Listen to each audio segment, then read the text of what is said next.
Let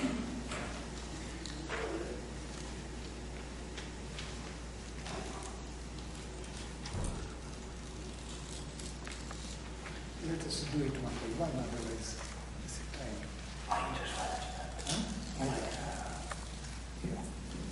Let us do it one by one. Do you hear me? Do you hear me?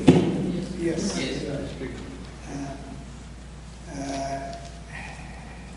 How to promote spiritual values in children? To what extent it is required? Please explain. So, promote spiritual values, first of all, children should have the basic ethics and they learn it from the parents, from the school, the teachers, from the books, they handle. So, directly spiritual teachings,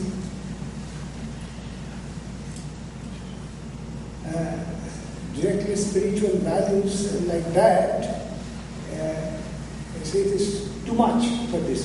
Spiritual values is a big thing. They should learn the ethics, they should learn the basic things, for example, truthfulness, for example, abiding by the rules, for example, punctuality. These things, basic things they should understand. Then, on that base, they later on, when they grow up, have the spiritual values. Of course, they learn also, they see also the worship or meditation of the parents.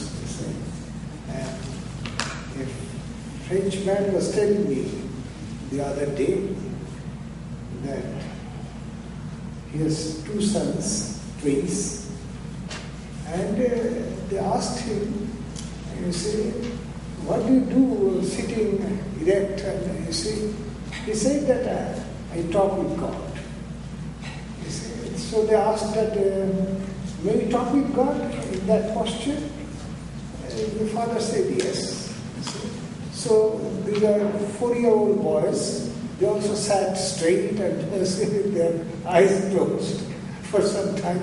So you see, these things have impression on their tender minds.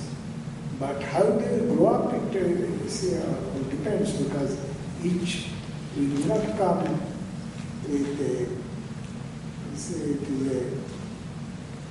our mind. You see, when we are born, it is not a tabula rasa.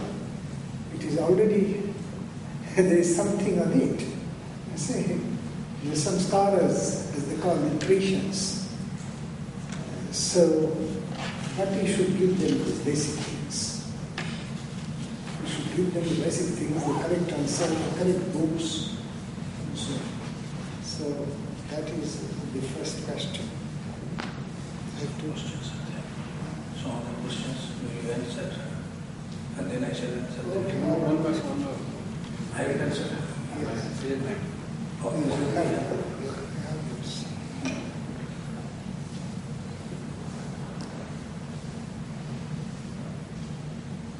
Somebody asked, I have read this before, but don't remember. What book by Swami Vivekananda on this context is reading should be taken from?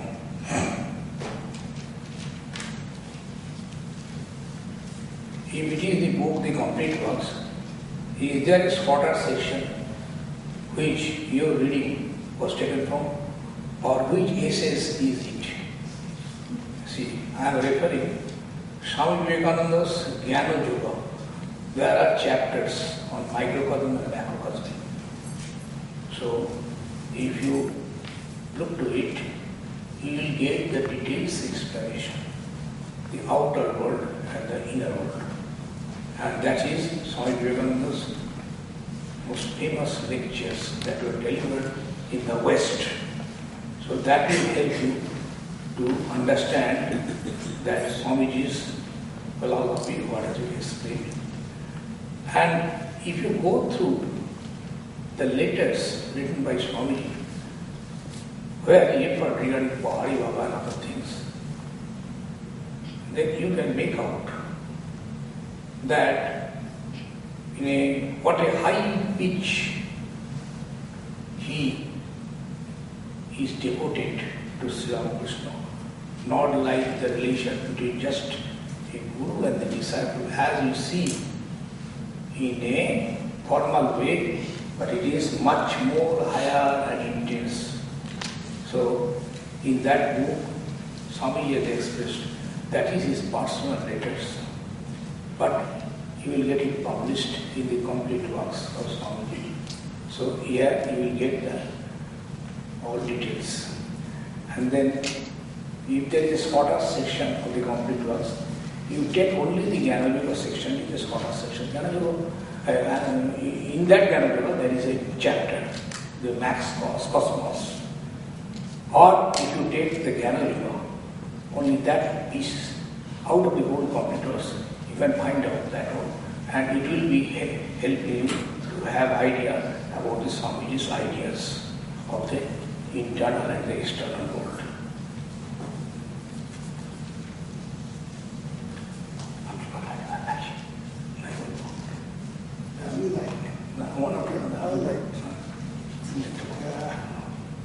Here's a question.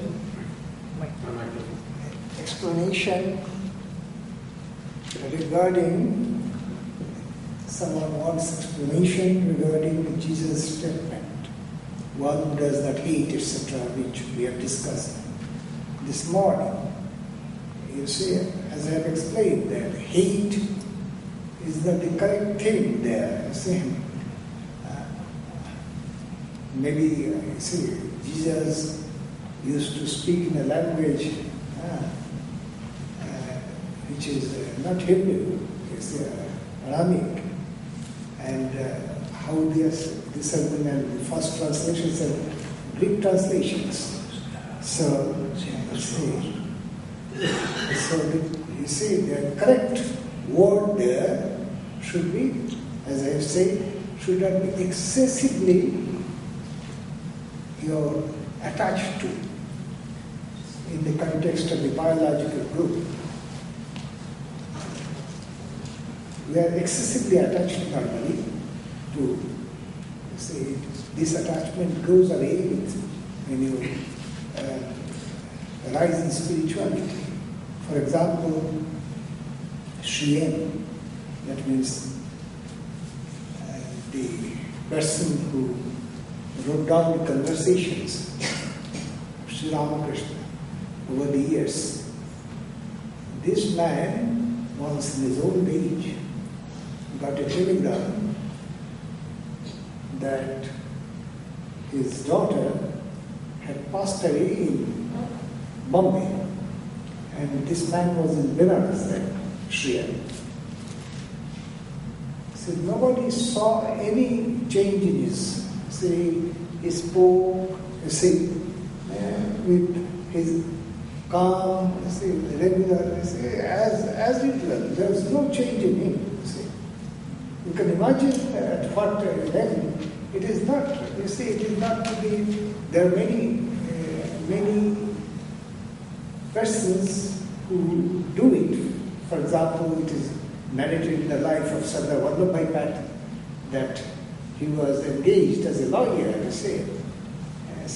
he was crossing someone, and then the telegram came bearing the news of his wife's death. He read it and shoved it into his pocket, the piece of paper. So it is not really that. These people have, tremendous willpower. To that, they push it aside for the time being. But it is not that in M's case. In M's case, the occasion for grief is not there. Because the world knows that girl to be the daughter of M. But M knows, that girl as a gift from God. to him. So it belongs to God. So it was God's pleasure to take it away. So hate here in this, it should be understood in the light of that. That means, not hating, that means, but not having the excessive biological, in the context of the biological group, excessive attachment. It is not hating. So it is a kind of detachment. It is a detachment, which does not mean hatred or apathy. Okay, then. Now you can have the I can follow it. So Yours. this is mine. That is mine. Just to say. It is not one question, it is lots, many questions. At least 5, 6 I find. What is initiation? Initiation, in the context of this Hindu ashramas, it means initiating the spiritual life with a mantra for the purpose of japa. Japa means repetition of the holy name. So, holy name can be had in many ways. For example, Mahatma Gandhi once wrote in the newspaper that all who have not received mantra, should repeat the name Ram, not Ram, Ram, the one syllable, But Orthodox Hinduism does not accept this type of initiation. Initiation should come from a spiritual master who had the initiation himself from his master, so the flow of grace comes in a succession. So that is the founder of that sampradaya must have been a great person. So he is capable of conferring grace. So that grace, through the vehicle of the apparent teacher, comes to you. For example, all the monks who give mantra, including the supreme of our order, who is called president. So, all of them think that they are just vehicles. When you say normally after the food is over, in many ashrams, especially in India, you find they say this, Jai Guru Maharaj, Ji Ki Jai. That means they wish victory to the Guru Maharaj. Who is Guru Maharaj? It is not the person who is your Guru. Guru Maharaj means Sri Ramakrishna. Because through him the teachings are coming. So it is like that. Now next is, what does it mean? So you see, it has been explained already. Is it important? It is important in the sense, for example, I am quoting Vivekananda, he said, for a vast majority of human beings, a quickening impulse is necessary. He does not say for all, because we have examples like Ramana Maharshi. He had no guru. But I remember in his conversations which have been printed in book form, there is a question by someone to Ramana Maharshi. Jittu Krishnamurti says, there is no need of guru. What is your opinion about it? The reply is quite a few sentences, but the first sentence is this: what does Krishnamurti know?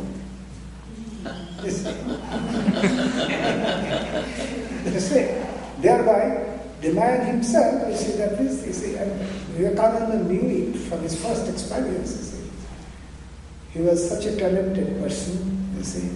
Sri Ramakrishna attested to it, that he was a yogi, you see, even before his appearance in the world as Naren, he was a yogi. Now, but he could not enter into the highest kind of samadhi. You see, you find him, you see, in the very first days, you see, he came away running from his home to his guru on 2nd January, you see. I think the next day he got the reprimand, 3rd January 1886, you see, that fire on you, that you are wanting this kind of samadhi, you see, almost continuous samadhi with little breaks for taking food. You see, that was it, you see. Sri Ramakrishna saying that fire is such a low ideal, spiritual ideal, you see. So, you see, but with all this reprimand, Ramakrishna was gracious enough. And we suppose that his experience happened in that month of January. In Kashyap, he had the Nirvikalpa Samadhi experience. So, you see, he was speaking from his own experience. Is it arrogant to ask for it? No, it is not. It is not. You see, arrogance. If you ask for initiation, it is a matter between you and your would-be teacher, or you see, it is a matter between you. It is not a question of arrogance. You see, your guru, he or she may not think that you are fit for it now. So it is. Can it be offered? Yes. Yes, we read many accounts, especially about the Holy Mother. You see, Holy Mother, sometimes people used to ask for it. Sometimes she used to, I know this, this Kalida Maharaj. What is his name? Adinathananda. Nandji himself told me that he did not go there for initiation. He was just escorting another boy, you see, who did not know the mother asked, would you take? You see? So he took. He had no, you see, idea. So it can be offered, you see. Does it mean anything really? That is, what is its application? Really means, you see, applying means, first of all, you should not take it, you see, just because your friend or a relative has, you see, has been given this mantra. But if you feel otherwise, you see, there's a man there who is a close supporter of our Vedanta Center in Geneva. I never mentioned him anything about initiation because I know that it is not good. You see, the child must be hungry before the mother gives the child food, you see. So, but one day, you see that I said, you see, take it very seriously. Take it very seriously because you are already, you see, it is approaching the superannuation. So, troubles come normally towards the end of life.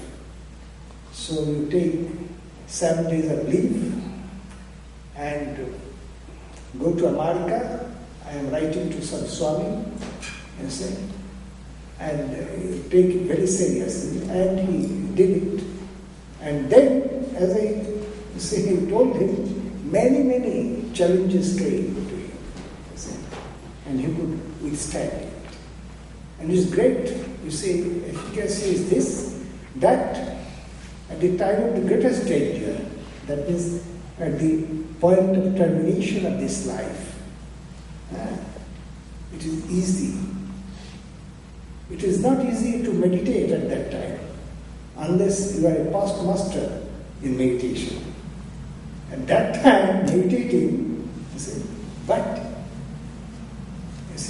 it is very easy if you have this habit and if it goes into your reflex system. Conditioned reflex it becomes. You begin, immediately you have this joy and this momentum of japa. So,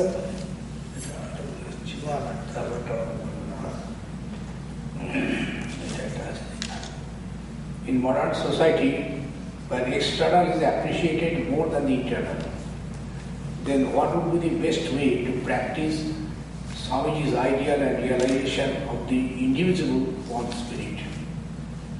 Swamiji told in one place, man is man so long he is struggling to rise above nature, and it is both the nature we have to conquer.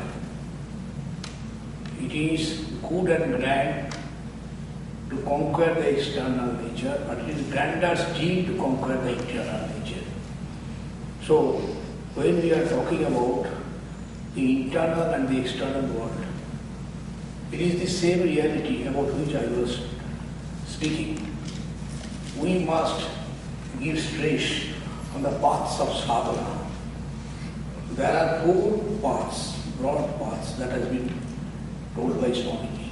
One is jnana, another is bhakti, another is yoga, another is karma. So if you analyze all the 4 paths, you see there is this question of a combination of your mind with your internal and external world. When you are doing karma yoga, service to human being in the spirit, that God rests within them. So you are connecting the external world. You are worshipping the external world. It is the way of connecting the external reality which is pervaded by Brahman. You are looking after your own son, feeding the boy or the son or the child. Then also, if you feel that God resides in him, you are doing the work of karma yoga. The moment you have to remember that I am not doing a worthless work, that has no meaning at all, just for the sake of doing I am doing, then if you feel you are doing the service, then it becomes yoga, that you are connecting the external reality. The same indivisible spirit is there when you are meditating, thinking a name and a form of God. He is sitting in your heart. As we meditate on Sri Ramakrishna, Hridaya Kamala Madhye Rajitam Nirvikalpam Sada Sada Kilo Bhedatito Ekasarupam Prakriti Vikriti Shunnam Nityamananda Murti Vipala Bharvam Ramakrishna Bhajan. So if you are doing the Manas Puja, so you are thinking there is no touch in your heart, and where the deity Sri Ramakrishna is seated. So this sort of thinking, contemplation, that is, you are going deep into the internal world. So you are shutting the doors and windows of the external world. But at the same time, when you are doing worship, giving patram, pushpam, param, you are doing external worship. So what I have told the Arati time, what we are doing, the 5 elements are there. With that, we do the Arati. These are basic elements out of which the world is created. So you are connecting the external world. So in every sadhana, the way we connect the indivisible one spirit, that is reflected in the external and internal world.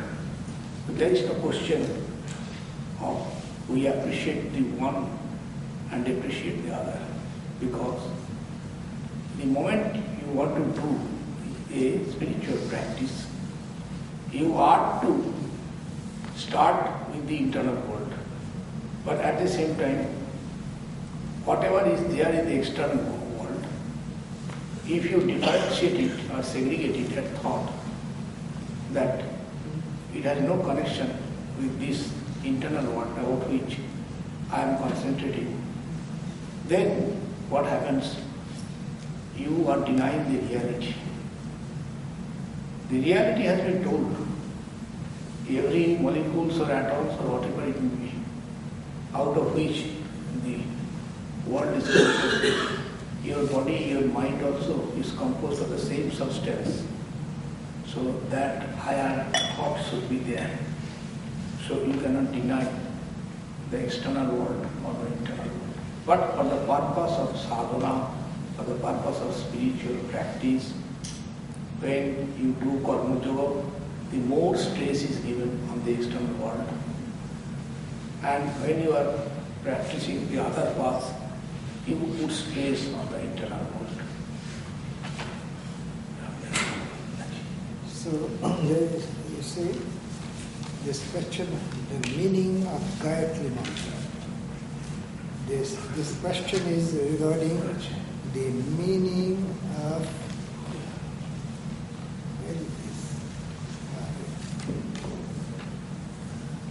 the meaning of Gayatri Mantra, that is the question. I say, it is a pity that this important mantra is,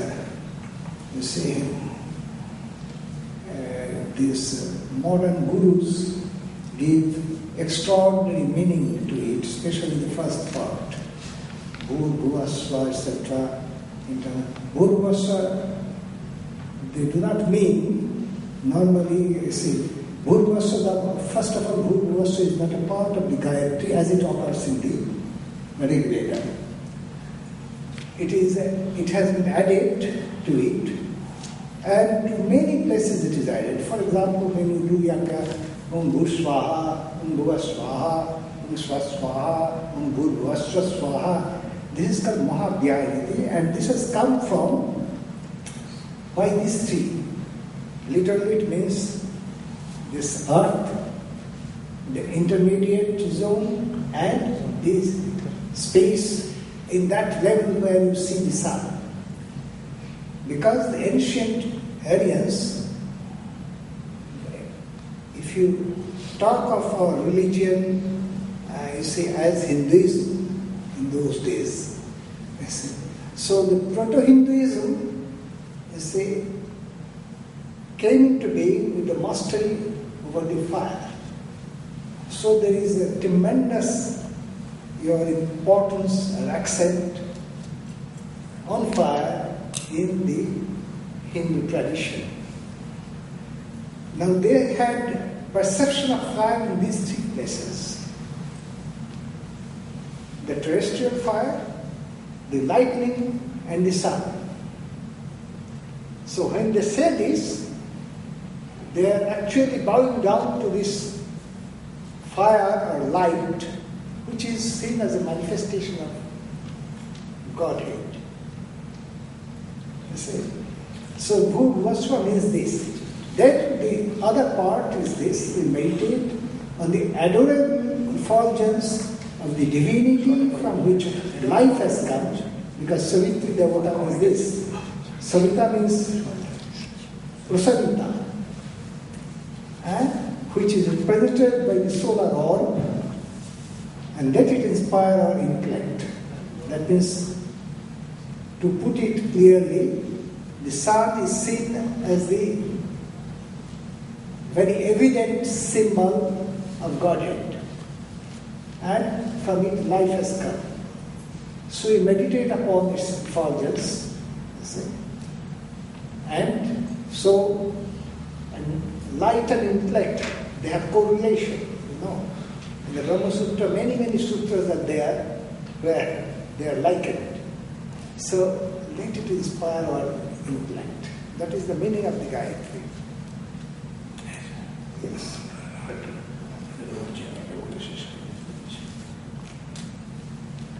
After a few years of your spiritual practice, we feel that we are better than before. But later comes saturation point where you feel you are not progressing. How to overcome that obstacle to go forward? What is the real means? Realization. What is the realization means? It comes in a flash. What is the sign? See, a sadhaka who wants to realize God, he should have infinite patience, waiting for the flash or whatever you call it, the realization of God. But there are certain negative signs and positive signs, two signs are there. If you concentrate your mind on God and you try to devote your mind on God, you will see that your body consciousness, attachment to the body, attachment to all other things of the world, if you concentrate with a discriminating mind that God is the only reality, all other things are apparent and unreal, but for the sake of our day-to-day behavioral practice, we have to handle all these things. So when you sit for meditation and japa, then think of that. Then you will see the God also feels.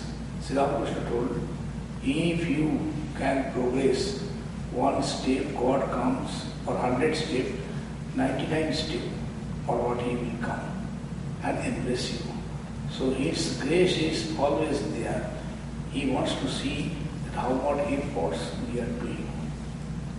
So every day we must concentrate and try to practice the meditation. And the overcoming the obstacle of the mind will be slowly fading away. The more and more we concentrate and more we think about the unreality of the world and reality of God. So every day you practice, it will have a dent on your mind. So this is the way, if you go on and on,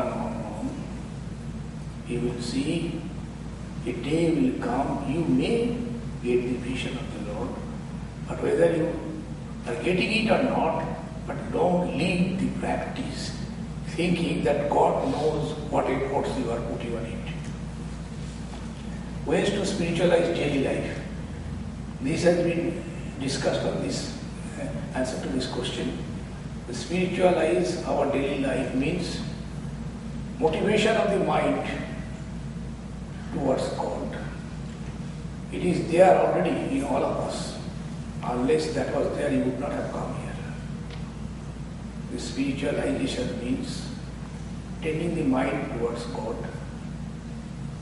Then you can get so many expressions because God is truth, God is the reality, and then God can be called by love in your heart, which is the most important thing.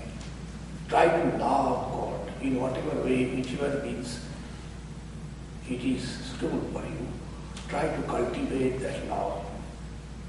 Sadhakas who are great souls, in the beginning of their life, in so many of cases, we have seen they have got extreme love for God. So try to love and love and love, and then you will get the spiritual effect. But you should remember that you should not be insane by doing all these things.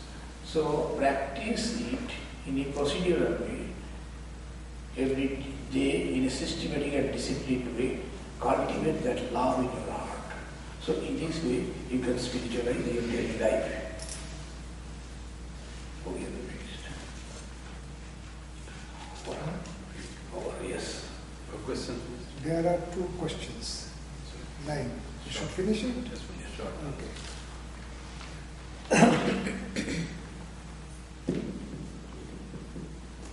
As a scientist, I understand the karmic laws, but I have difficulty in explaining to a mother who has lost her very young son, etc., who has yet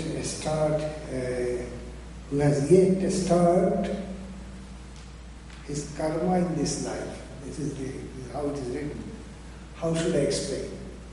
Now the karma, you see, this is not a new phenomenon. It has been seen times again, even in the distant past, that a virtuous man often suffers.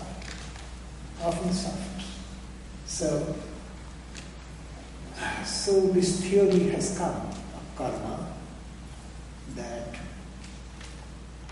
otherwise you have to blame God, that God is a whimsical super lord of the cosmos and he has no rhyme or reason, etc. So instead of that, you bring the responsibility on the individual. Since Hindus accept this migration, transmigration of soul, accept it not quite as a theory, but on the basis of certain phenomena which are observed, you see. So they postulate it. But it's true that everything is not very clear. That means we see things suggestive of this transmigration. But how it occurs, our scriptures declare many things. Thereby, you see, thereby showing that they were speculating on it. So many things are there. Many types of statements are there. So really we do not know the process, you see. But that this transmigration is a fact, there are many evidences for it. So karma does not mean as I've said, you see, it is your act. We have discussed this morning, but not fully. We have said that karma is the totality of your acts, both physical and mental, in which there is an element of volition, that is choice. So that is karma, and it is not simply in this life. You see, it goes, it is across the lives, you see. And they say the prarabdha, that part of karma, which is responsible for your incarnation now at the present time, that is called prarabdha. Other types of karma, I say they are burned totally if you have spiritual realization. But prarabdha remains, and prarabdha is finished at the time of the termination of this life. So you see, but to suggest to a mother, you say karma and going away from this world is not a punishment. Though for the mother it is a punishment, because she is suffering. She is suffering, and this will be related to her karma, not necessarily the child's karma. Because karma does not mean, if a person becomes blind, for example, that blindness is not related to karma. The suffering due to blindness is related to karma. It is joy and suffering, they are related to karma further. You see, for example, someone blind may become blind and lament his whole life. While Surdas was blind, but he was composing, you see, poems, ignoring his blindness. So this is how it is difficult to console a bereaved mother. Only God can, and holy men can sometimes bring. It requires some time. Normally it is 2 years, as they say. If it lingers beyond that, then it is really very bad. You see. Thine only is the hand that holds the rope, that drags thee on. This is the quote from Son of the Sannyasi. Because it is your attachment. It is your attachment, you see. Thine only is the hand means it is your attachment. Get detached and things, you see. It is our attachment. Sometimes we, as Vivekananda said, sometimes we baptize our attachment with the term duty. When you are attached to that, then you say that it is your duty. You see? You see? If you analyze it, it is your special attachment. Special attachment. Vivekananda said, who is patriotic, you see, he says that, you see, what is England, America, India to me? You see. These are all, you see, all countries should be the same, you see, the sun flash, but God has created this patriotism in him to serve a special purpose. He had a mission in life, so God sent him. So, you see, Ramakrishna prayed, you see, to the Divine Mother. Mother, please bind man's mind with a little of your Maya, otherwise we'll give up his body to Samadhi. You find this in the Kathamrita. Ramakrishna prayed to the Divine Mother. And when Ramakrishna prays, it is not the gross Maya. Maya will be like this. You see, let me try to raise my country. Let me try to raise the level of humanity's consciousness. All this Vidya Maya. You see, it is not the gross Maya. So you have come to the end.